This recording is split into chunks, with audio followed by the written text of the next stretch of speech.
உனக்கு தில்லு இருந்தா 3000 ரூபா பட்ஜெட்ல பாம்பே போடா அப்படின்ட்டான் ஒருத்தன். கோபாலு, என்னடா கோபாலு என்கிட்டே பேசுற தில்ல பத்தி?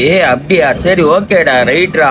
3000 ரூபா கையில புடிச்சிக்கின மூஞ்ச புடிச்சிட்டு டைட்டா கிளம்புறேன்டா பாம்பேக்கு. 3000 ரூபா பட்ஜெட்ல தானே போயிட்டு வரேன்டான்னு சொல்லிட்டு போகும்போது என் பொண்ணுகிட்ட அப்படியே லைட்டா ஃபன் பண்ணிட்டு அப்படியே ஜாலியா கிளம்பிட்டேன். போகும்போது ஐயா கிட்ட ஒரு 100 ரூபாய்க்கு எரிபொருளை நிரப்புனேன். ஐயா 100 ரூபாய்க்கு தரமா போட்டாப்புல. டைமை பார்த்தா 4:20. ஓகே, காடியை பிரட்டுறா கை பொல்லன்னு போயிட்டு சென்ட்ரல் ரயில்வே ஸ்டேஷன்ல போயிட்டு காடியை பார்க் பண்ணிட்டு பாம்பேக்கு ஒரு டிக்கெட் எவ்வளோன்னு கேட்டேன். 350 தான் சொன்னான். ஜஸ்ட் 350யா? Okay right. ஸ்நாக்ஸ் எல்லாம் பிடிச்சிட்டு ட்ரெயினில் உட்காந்துக்கிட்டே அப்படியே கொஞ்ச நேரம் அப்படியே சாப்பிட்டுட்டே வந்தேன். பசி எடுக்கும்ல எனக்கும். பையா அண்டான்னா போடா, உன் குண்டா பிரியாணி வேணாம் ஒன்றும் வேணாம், நான் வரும்போதே சப்பாத்தி எடுத்துகிட்டு வந்தேன்டா, அதை நான் சாப்பிட்டுக்கிறேன்டான்னு சொல்லிட்டேன். சரி சப்பாத்தி எடுத்தேன். மொத்தம் 4 சப்பாத்தி முனியாண்டி விலாஸ்லேயே பிடிச்சிட்டு வந்துட்டேன். டைட்டாக சப்பாத்தியை உட்காந்து சாப்பிட ஆரம்பிச்சிட்டேன்.